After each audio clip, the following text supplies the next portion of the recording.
don Andrés Fortunato, con quien nosotros vamos a pasar revista de los temas, ¿verdad?, que tuvieron que ver con la gesta de abril del 65, el tema constitucional y el desempeño, ¿verdad?, en los tribunales de la República, si se quiere, y el Congreso Nacional, ¿verdad?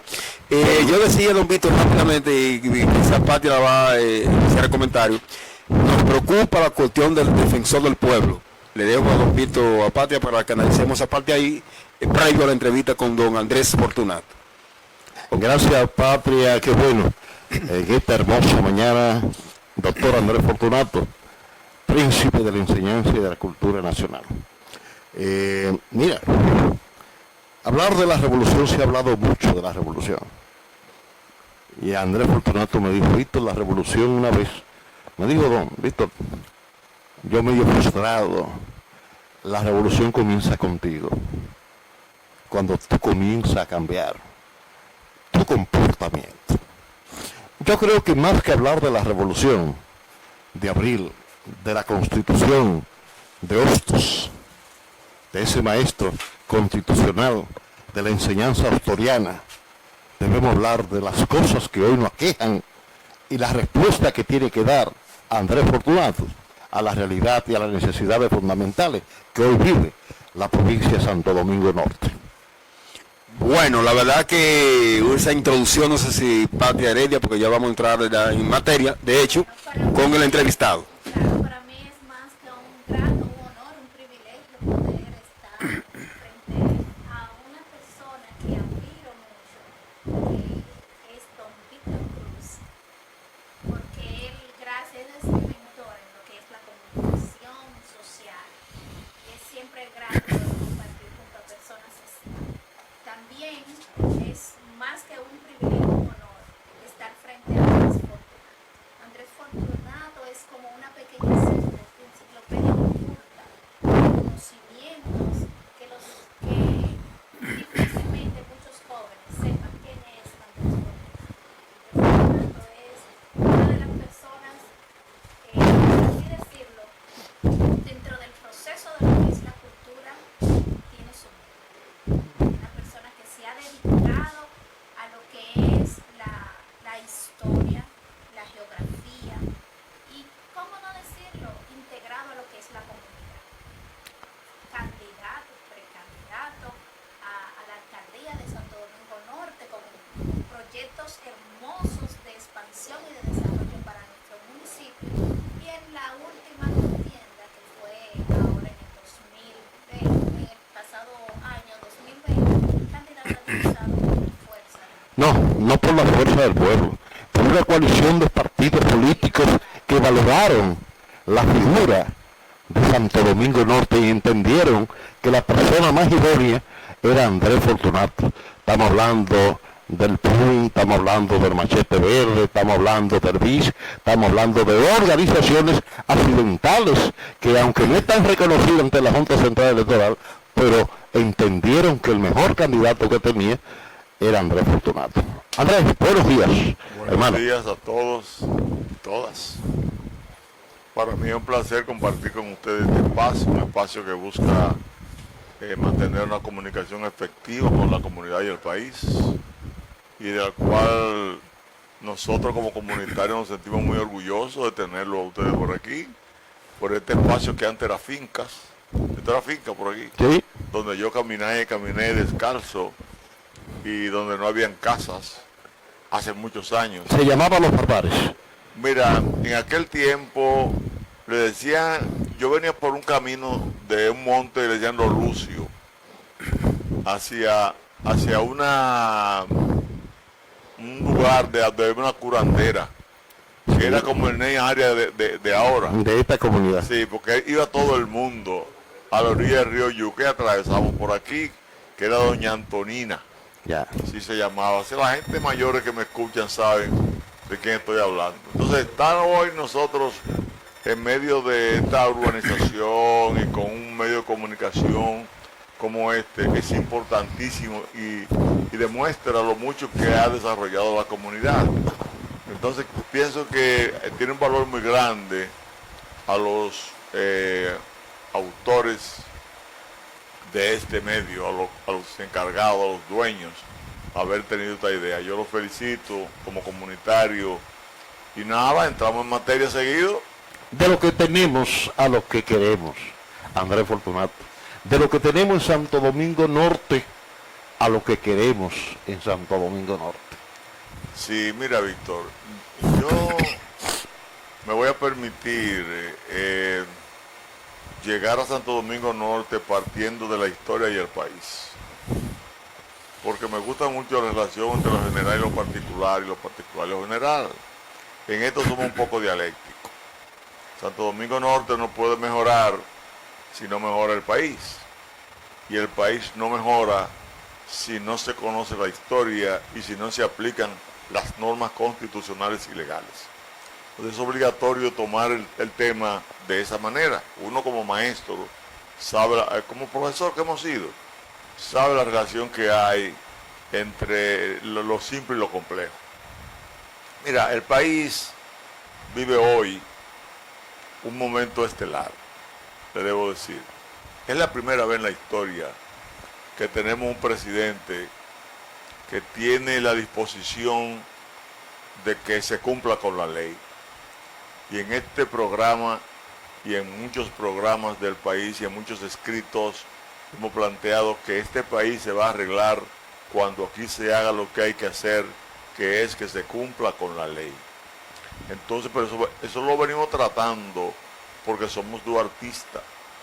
Y Duarte planteó en el primer artículo de la Constitución que propuso en 1844 que la ley es la regla a la cual deben acomodar sus actos, así los gobernantes como los gobernados.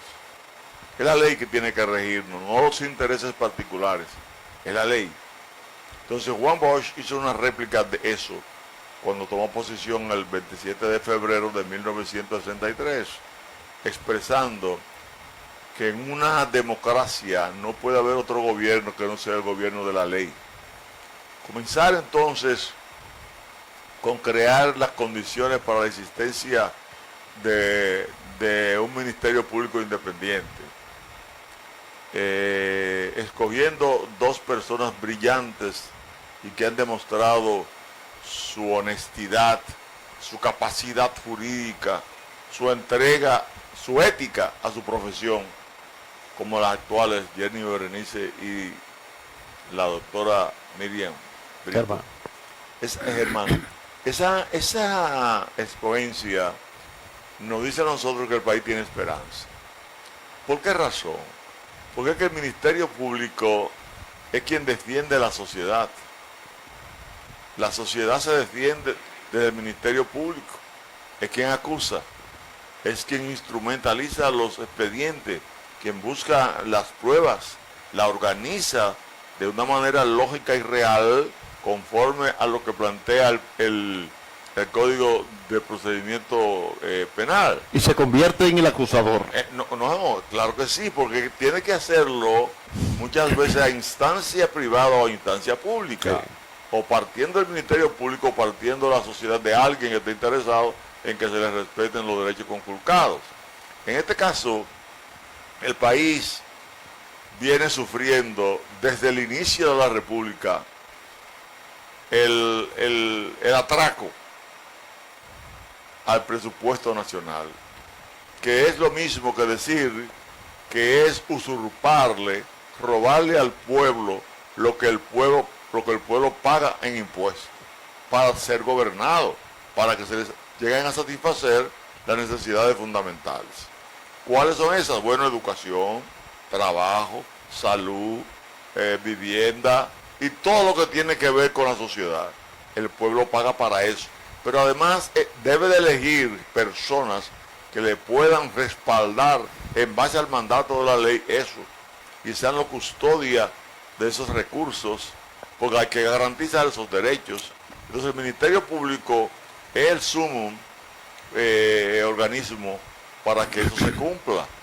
Previo a eso, hay que examinar el caso de los partidos políticos, que son los que proveen al Estado de los recursos humanos aptos para gobernar, lo que implica que tiene que tener presente todo partido político, todo líder, tiene que tener presente lo que plantea la ley 33-18 actual, que es, lo plantea en el artículo 34,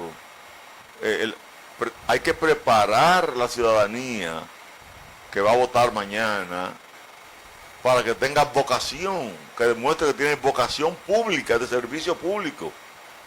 O sea, un político no puede ser un vendutero, una gente que tenga mentalidad de vendutero, de atracador. Tiene que ser una persona que tenga vocación de servicio social. Y eso tienen que enseñar los partidos, así como la competencia y la convicción democrática que tienen que tener. Y aquí no se está haciendo eso. Entramos entonces a un punto, que es el punto de que los partidos políticos de la República Dominicana no están actuando conforme a la Constitución de la República. Nosotros tenemos partidos inconstitucionales, por cuanto no le dan cumplimiento ni al mandato de la Constitución ni a la ley. Porque la Constitución dice, y le hago este preámbulo y esta explicación para concluir en parte con mi candidatura pasada, con lo que pasó. Pero tenemos que ver que es que no tenemos partido instrumentado conforme a la Constitución y la ley. ¿Qué dice la Constitución? Que los partidos políticos pueden organizarse libremente, pero con sujeción a la Constitución de la República, la que plantea que los partidos políticos tienen que estar sustentados en el respeto a la democracia interna y la transparencia. Y resulta que no hay un solo partido político en este país que practique la democracia interna y la transparencia. Usted me está diciendo a mí que en los partidos políticos y en el Estado mismo se juega aquello de capú y no te abaje. Y más de ahí, más de capú. Capú y no te abaje. Pero también lo interesante del caso es que, como él expresó, que llegan y en vez de ser guardadores y cuidadores, yo le diría en una simple palabra, se convierten en saqueadores de lo que es. Que le están saqueando los recursos a Santo Domingo Norte, que le han hecho capú y no te baje a esos jóvenes cuando forman un ministerio de la juventud y los recursos de ese ministerio de la juventud se lo llevan a otro grupo social. Mira, Víctor, cuando esa Hacienda Estrella, que era un instrumento agropecuario, de formación agropecuaria, la ponemos en un rincón y la vendemos por pedazos. Eso no es capú y no te abaje. Sí, pero hay que partir de la naturaleza del caso. El maestro Sun Tzu plantea que a los problemas hay que buscarle su naturaleza. ¿Cuál es la naturaleza del problema? ¿Para qué? Para encontrar una fórmula de resolverlo de una manera más práctica y efectiva que no sean la confrontación. Del Santo Domingo Norte que tenemos y su naturaleza. Sí, pero yo quiero insistir primero, Víctor, porque estamos hablando de lo particular. Eso es como que un hijo tuyo, no lo quiera Dios, salga ladrón. Sí. Y tú comienzas a creer que la policía dándole palo y encerrándolo en una mazmorra cualquiera lo va a curar. No lo va a curar. Tú tienes que ver por qué ese niño nació ladrón. La raíz. La raíz. Entonces la raíz de lo que pasa en Villamella está es en el país entero, en los 158 municipios y en los 235 distritos municipales. Ahí está, el problema está en todas partes. Lo que ocurre en Villamella y en este municipio de Santo Domingo Norte ocurre en todos los municipios del país. ¿Cuál es? Que surgen de partidos que en lugar de ser constitucionales son una fábrica de atracadores políticos. O sea, que son partidos, no son instituciones jurídicas. Don Andrés, quisiera, intervenir rápidamente. Entonces, por lo que usted señala, ¿verdad? Comenzó con el tema institucional, el irrespeto a la ley y a la Constitución, lo que nos indica rápidamente a nosotros en este conversatorio de que usted concluye de que aquí hay una crisis de credibilidad en esas instituciones. Y cuando usted señala de que esas situaciones que se dan en las localidades, en los microespacios y en términos de geografía nacional, hasta concluir con la situación, ¿verdad?, de los desmanes que se acometen en lo que es el ejercicio de la administración pública, que debe hacerse con ética y con respeto.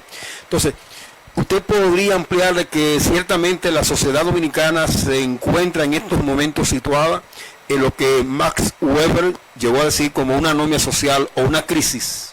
Mira, justamente eso es lo que fabrican los partidos políticos. Los partidos políticos, al no educar a la militancia conforme al mandato de la Constitución, le permite que los partidos se conformen con un espacio de intriga, un espacio de sospecha, y eso lo llevan a la sociedad.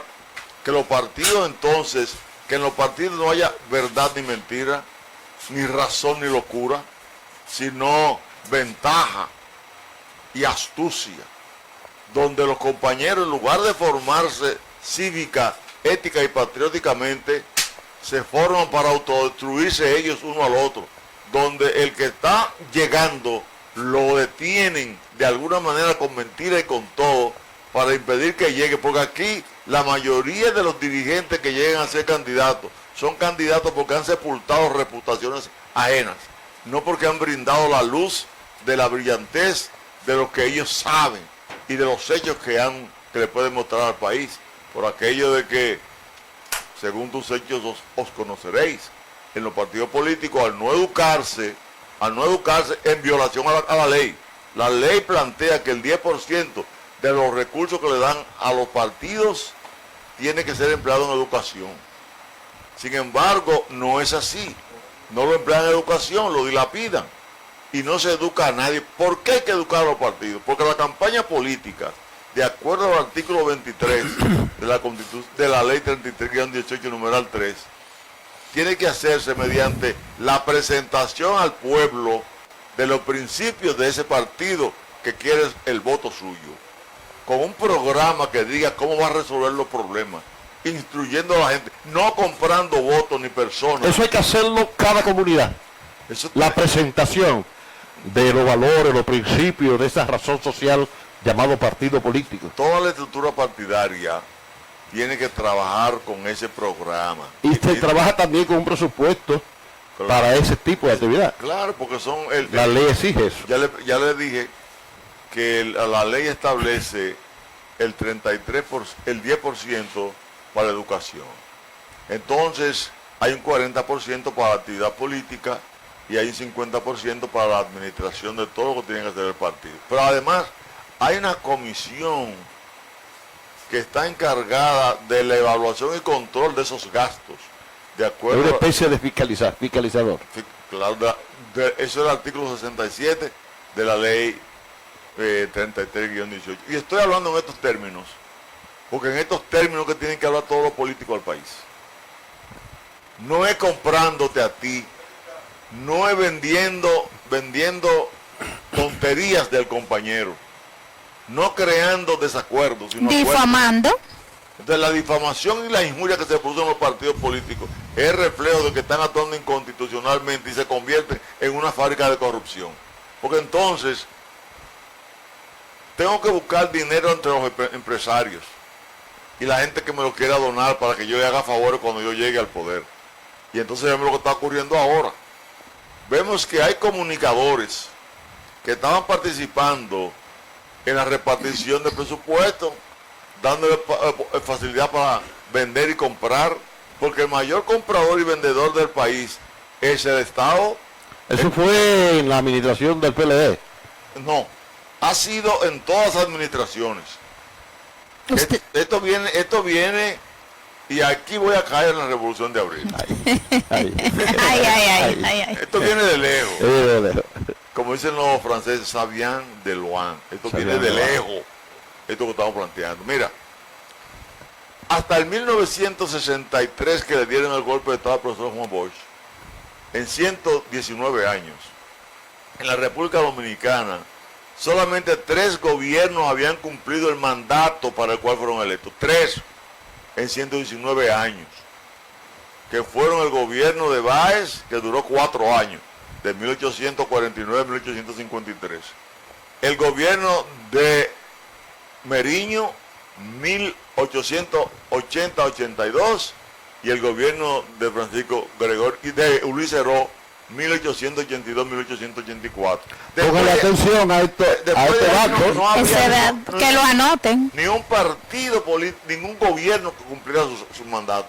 Hasta que en el 1978, después de 3 periodos de fraude, Joaquín Balaguer se vio obligado a entregarle a Antonio Guzmán. De ahí, de Antonio Guzmán para acá, todos los candidatos que han ganado han cumplido su mandato. Y eso es hijo de la Revolución de Abril de 1965. Esa revolución, que fue una revolución cívica, ética, patriótica, esa revolución le puso fin a los golpes de Estado. Ahora, ¿a qué no le puso fin la revolución? Es importante que este programa de ustedes, yo sé que ustedes me quisieran hacer muchas preguntas, pero es bueno que me dejen terminar algunas cosas. Porque No, claro, sí, el escenario es suyo. porque ¿no? casi no vengo. Sí, sí. Y cuando voy a un programa, me gusta participar en una comunicación pedagógica con el pueblo. En una comunicación donde demos datos, para que la gente después vea estos programas solo y se ponga a revisar, los muchachos, los viejos, todo el mundo. Mira, ¿con qué no ha acabado la revolución? No acabó con la corrupción. Porque la revolución de abril, los enemigos de ella, los militares contrarios, fueron los que le dieron el golpe de Estado a Juan Bosch. Y Juan Bosch era eminentemente honesto. Y ese gobierno honesto de Juan Bosch, las altas instancias militares y de la oligarquía dominicana no lo querían, porque querían repartirse los bienes que había dejado Trujillo. Y hubo un momento en que la Policía Nacional se convirtió en una SRL, en una compañía, donde tenían derecho a importar, y otros militares, y crearon una cantina militar para competir con los importadores.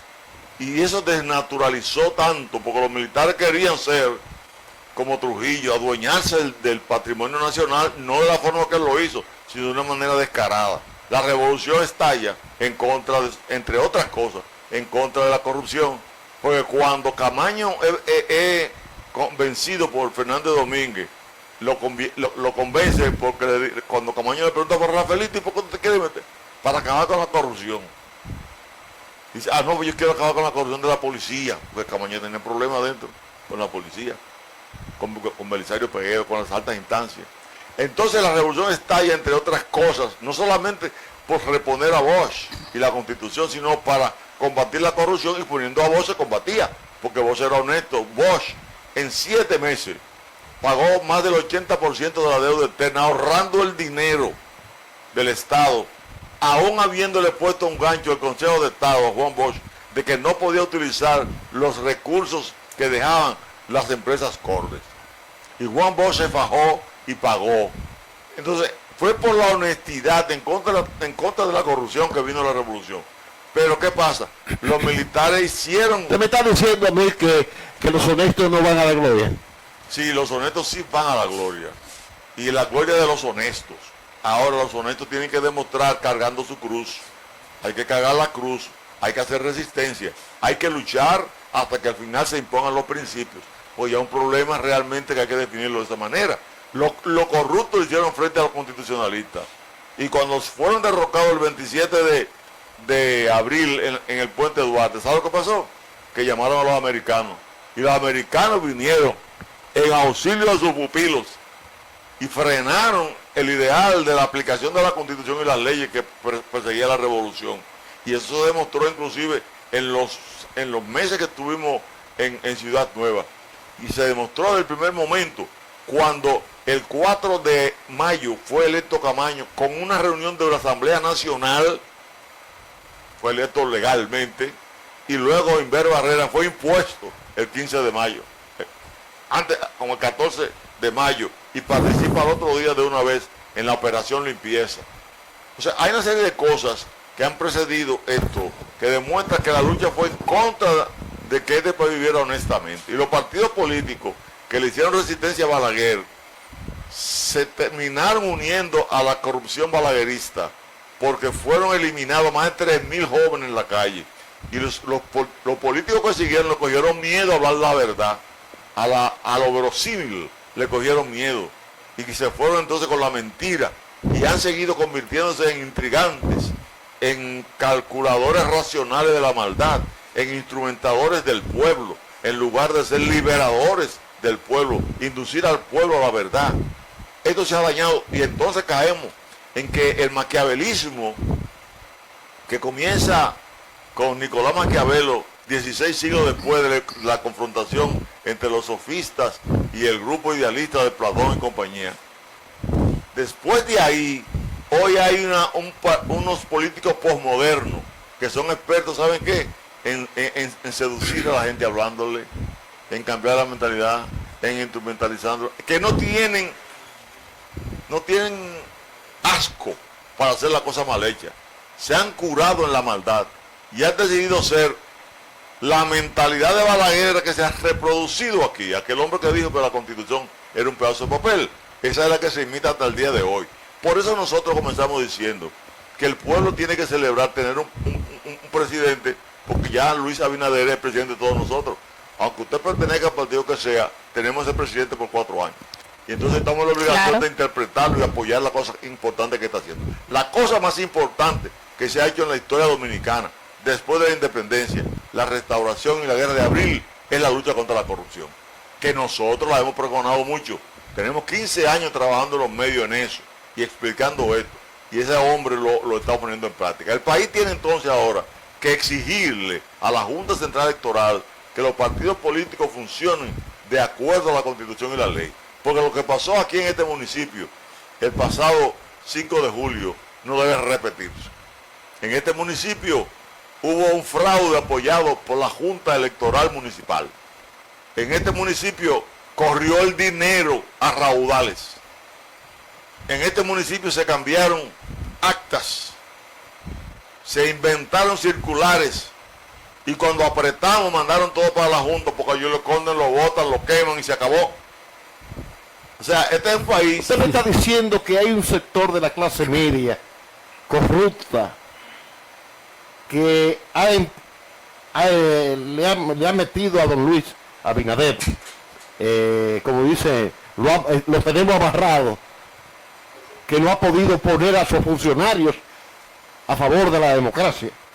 No, porque por lo que estoy planteando es Usted me está diciendo a mí... corrección a la Junta. A la Junta. Y Luis Abinader no era presidente el 5 de julio. Pero era electo. ahora no ha podido Luis Abinader a poner un funcionario del PRM porque el PLD lo dejó amarrado.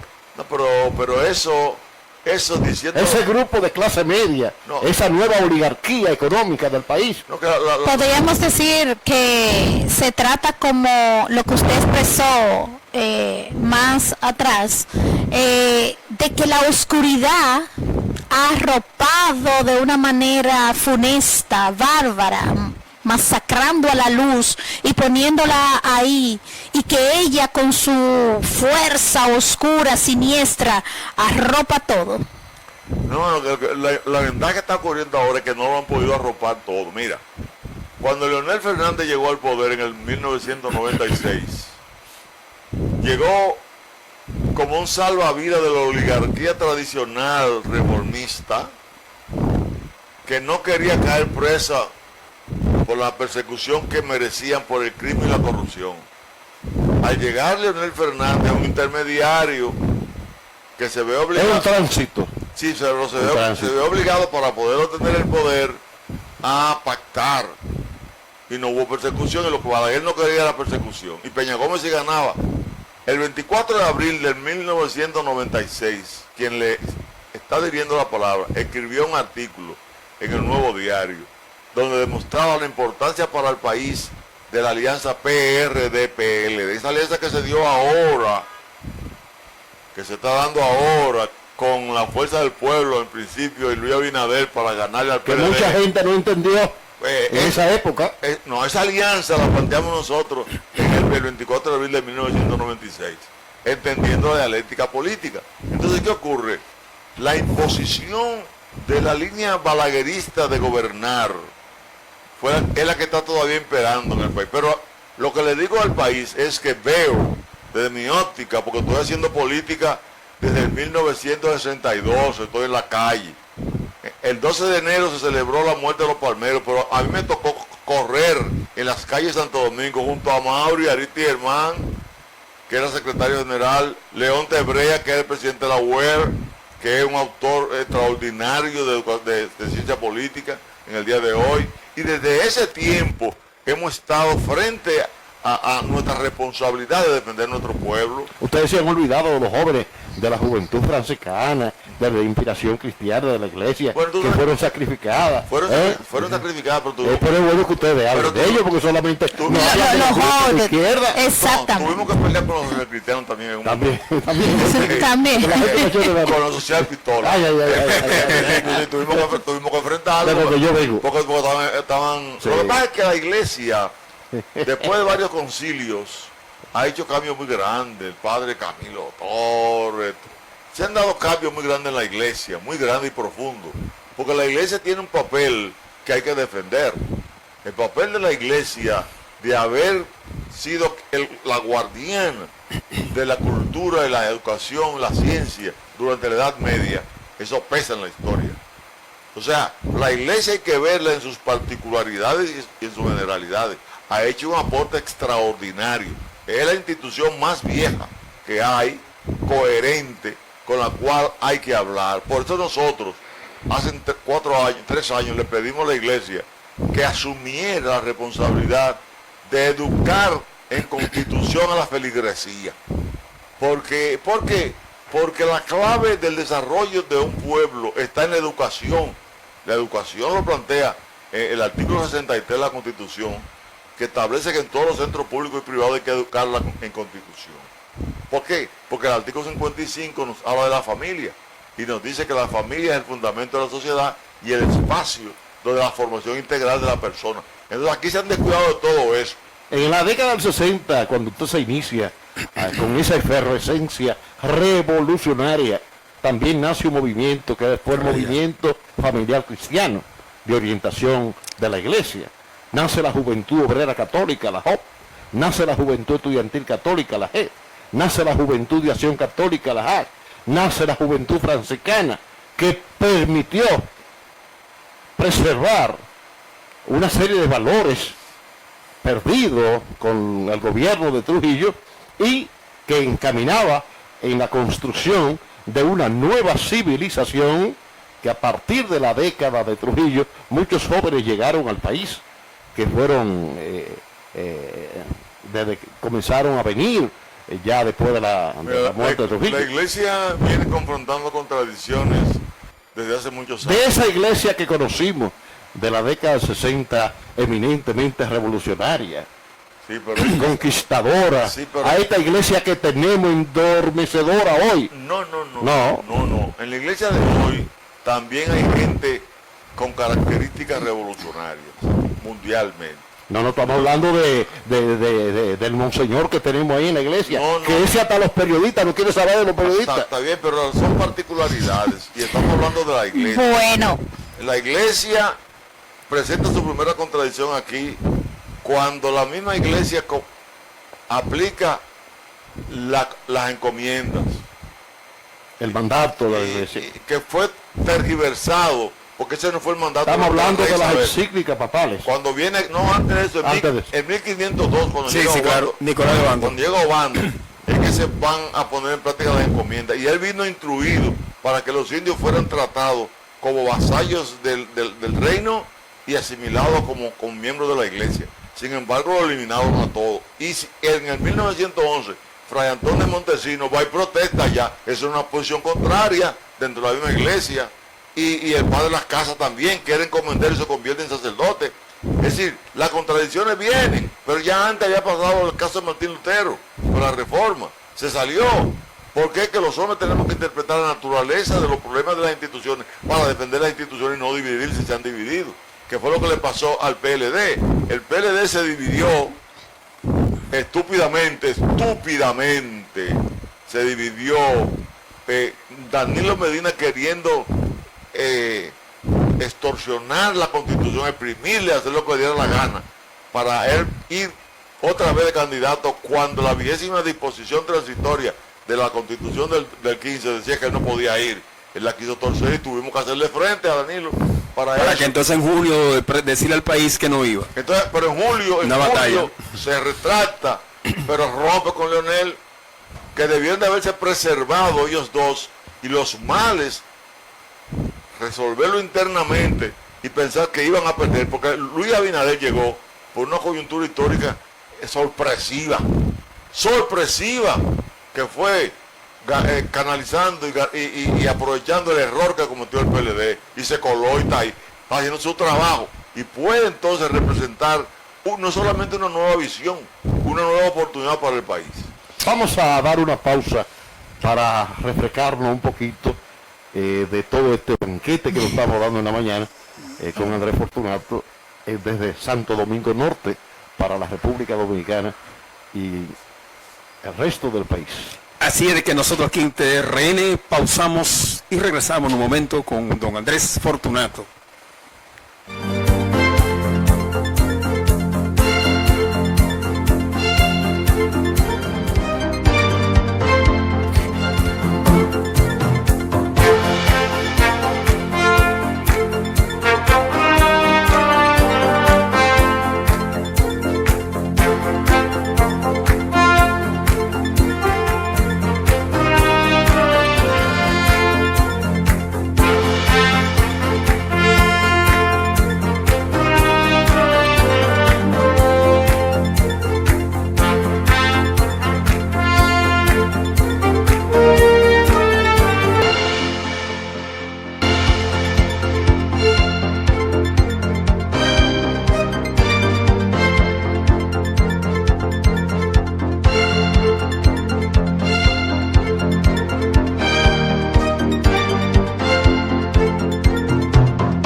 Para que estés al tanto sobre todo lo que acontece a nivel nacional e internacional, no dejes de sintonizar. Hola, ¿qué tal mis amigos? Qué bueno que están más. Sean todas y todos bienvenidos a su programa Comentando la Actualidad. De lunes a viernes de 6 a 7 de la noche, tu programa Comentando la Actualidad, con la licenciada Isabel Díaz. No te lo pierdas, por Teleradio Norte, la mejor forma de ver televisión.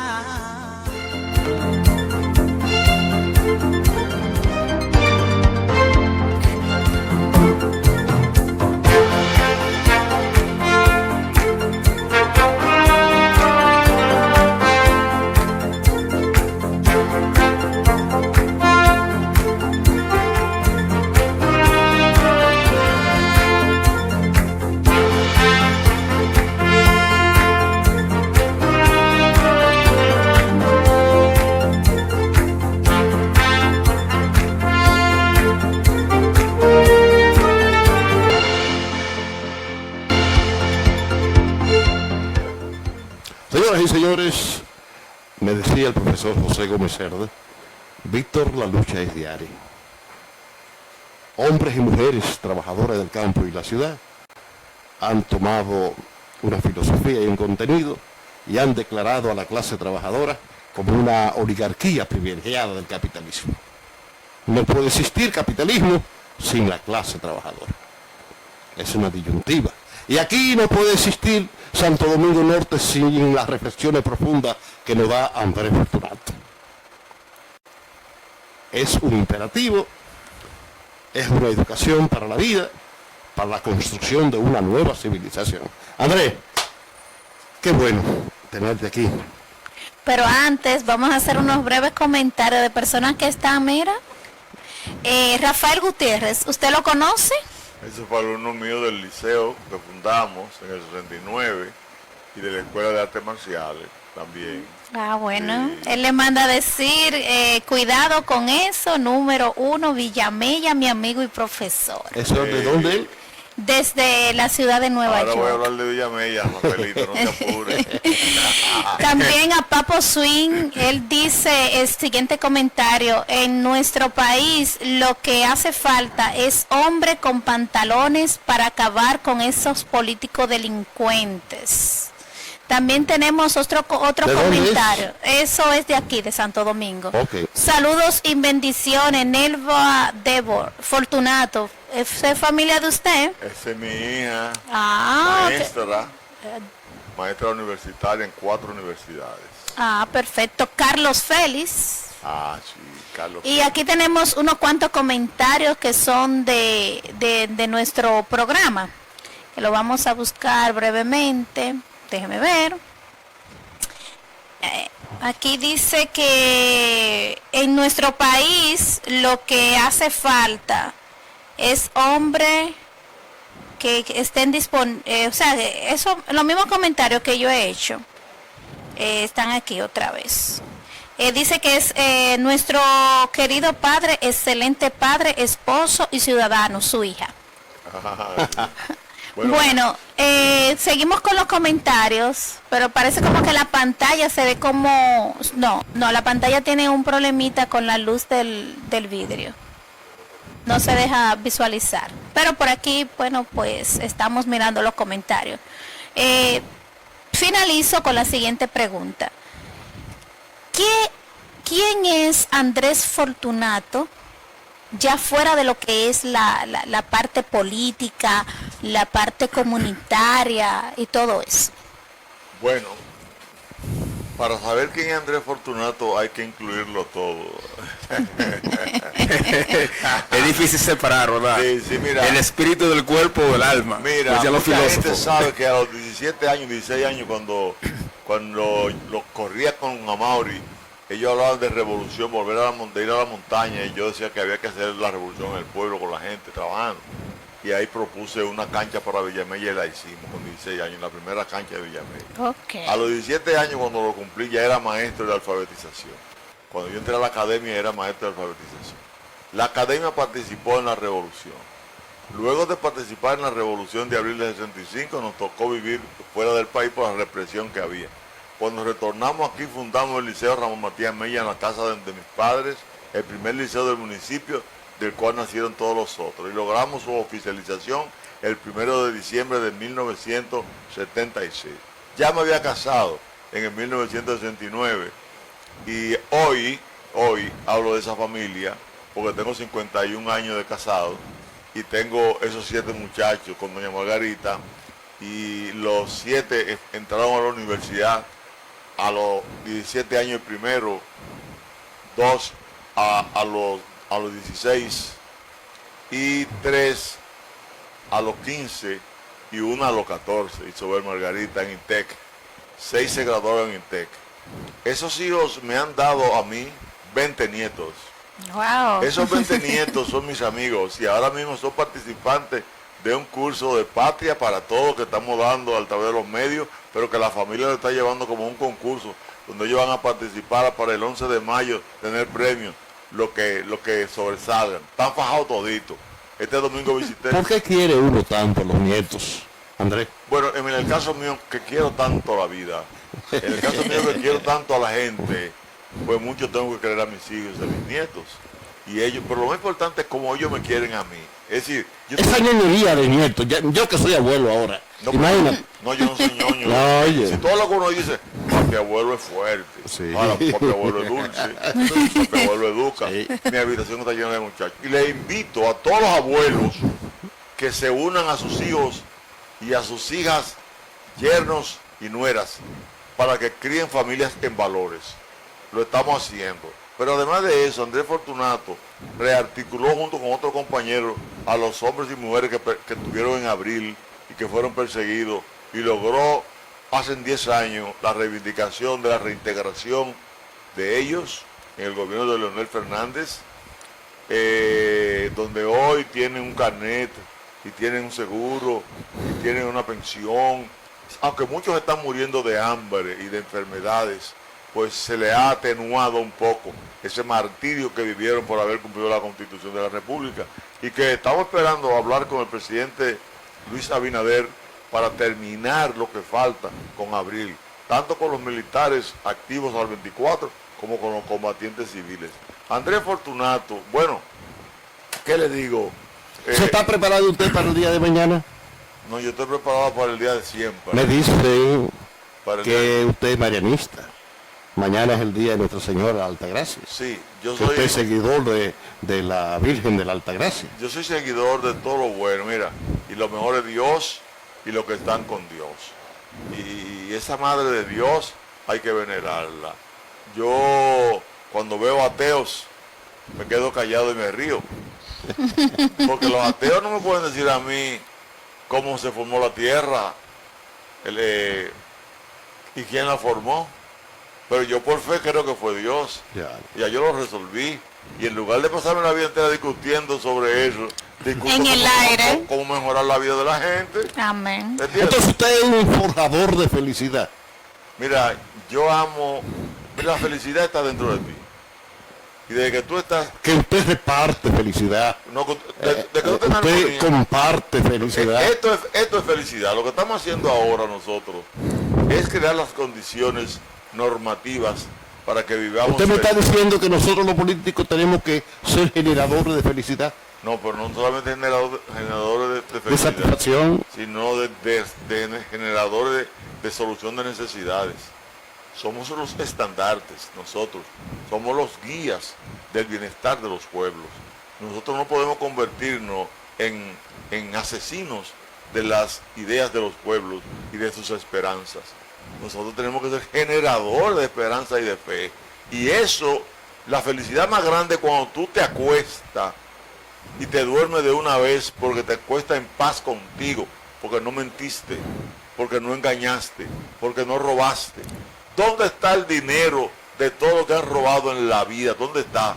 Por ejemplo, todo el oro que se llevaron de aquí para España, se perdieron en edificios para llenarle la vista a los de su tiempo, que hoy son ruinas. ¿Dónde están los que se robaron los dineros de Balaguer? Oye, ¿cuánta gente muerta?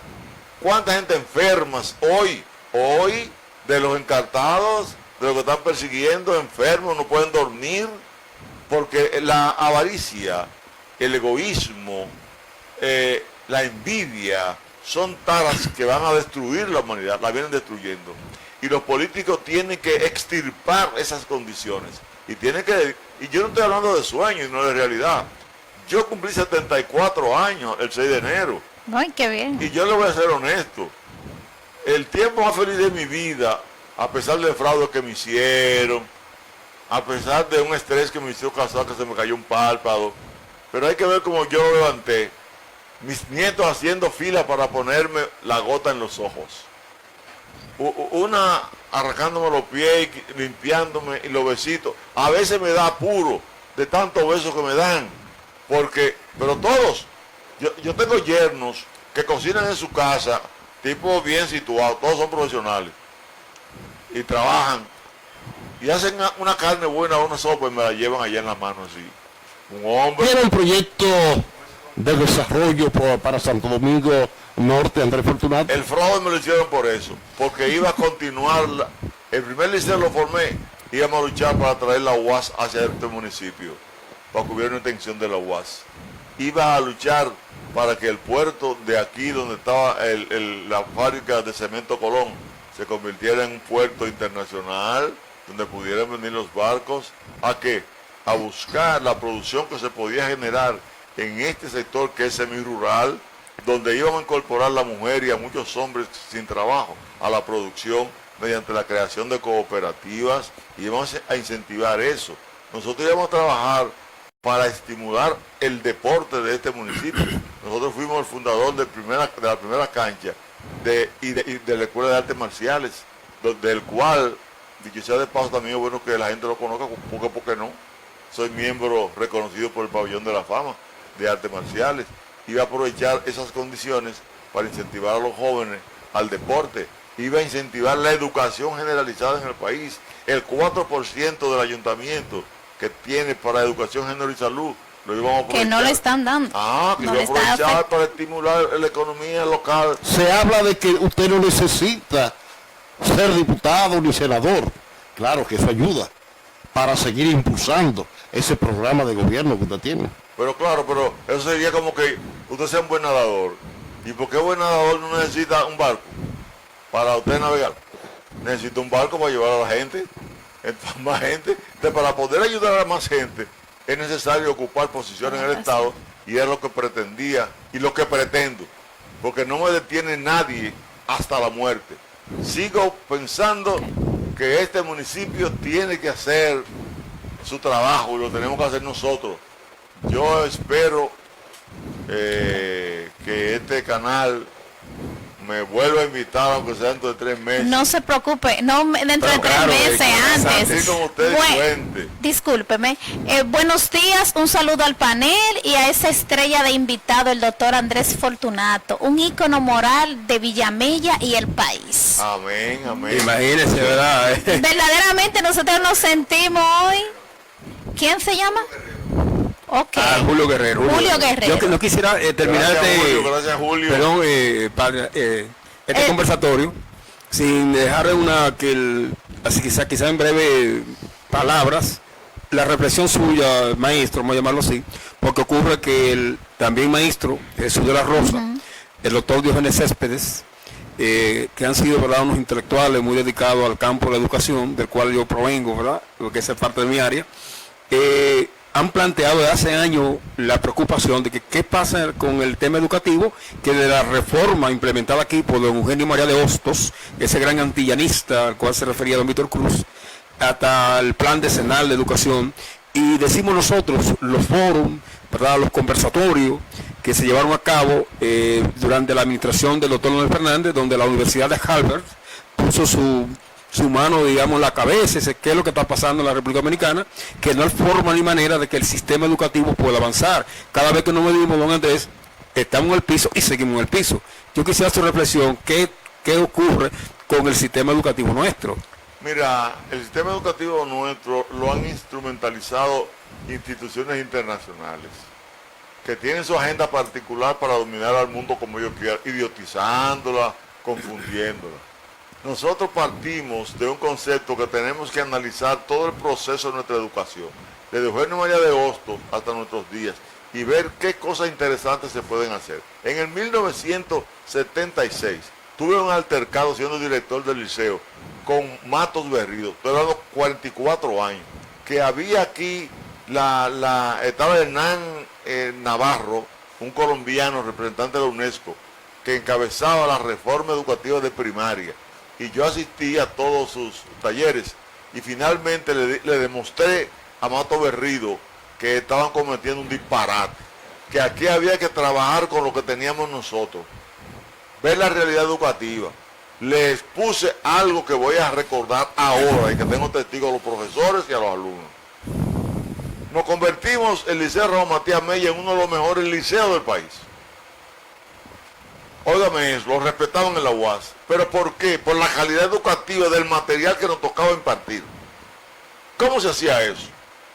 Todas las vacaciones los profesores tenían que hacer talleres de su materia y presentarme a mí el programa de donde lo iban a desarrollar. Pero para inscribir los muchachos, el primer curso del liceo venía de el examen que le dábamos a los de octavo que se inscribían en matemática y gramática. 4 primeros teníamos. El primero A estaba conformado por las notas más elevadas. Y así el B, el C y el D. Y los profesores tenían que preparar un programa completo para el A, y así con un 10% menos para el B, un 20% para el C y un 30% para el D. Lo que implicaba que si se iba a dar álgebra, había que revisar la aritmética de esos muchachos, la matemática, si la manejaban, en el porcentaje de la deficiencia que ellos reflejaban en los exámenes que había tomado. Óigame, y había muchachos que hacían unos rebases del D al A para el segundo año de bachillerato. Se asimilan el material que se ha preparado, el material curricular que se ha preparado, si se busca la metodología y la empatía, si se crean las condiciones de vincular al estudiante con la comunidad, y ahí trabajamos con la cultura, y celebramos la feria de chicharrón. Y a los jóvenes les daba vergüenza cuando veían a la gente bailando congo, pero cuando se dieron cuenta que el congo, el palo, el pripri era el reflejo de haber mantenido una cultura desde cuando vivían en África sus antepasados, y que no importaron los látigos ni nada, ni el sufrimiento, sino que conservaron su identidad, lo poníamos de frente a que a la alienación a que estábamos siendo sometidos, con música nueva, con formas de pensar nuevas, para caer en la droga y en los atracos que hoy estamos haciendo. Había leído un libro que se llama La vida de Oscar Lewis, que narraba cómo era la situación en Puerto Rico cuando se urbanizó, y cómo entra la droga, y cómo entra. Entonces nosotros nos quisimos adelantar, después de haber leído un libro de Pablo Freire, Educación para la Libertad, Sí. que nos ilustró bastante, y cómo vincular a los muchachos con la educación. Fue una forma nueva, y cuando yo hablé con Mato Berrío, hasta lo convencí de hacer un seminario nacional con la metodología que teníamos nosotros. Pero yo, O sea, que había un plan metodológico. sí, pero yo me de enseñanza. pero Villamella era de mentalidad alicaída. Hablaba por oró, decía te lo dije, por te lo dije. Sí. Lo oró por los dos. Entonces, trabajamos para levantar la autoestima. A las 5 de la mañana estaba Andrés Fortunato, que ya practicaba artes marciales, dando clases a los jóvenes más avanzados, que era lo que me ayudaban a la organización del liceo. Mira, fue una educación dinámica, agresiva, positiva, que es la que yo aspiro a que haya en el país. Si me tocara algún día opinar al ministro de Educación, le daría algunas ideas de cómo nosotros colocar a este país en primer plano, segundo, tercer plano, en materia de calidad educativa. Muchas gracias, Andrés Fortunato. Gracias a Bueno, ustedes.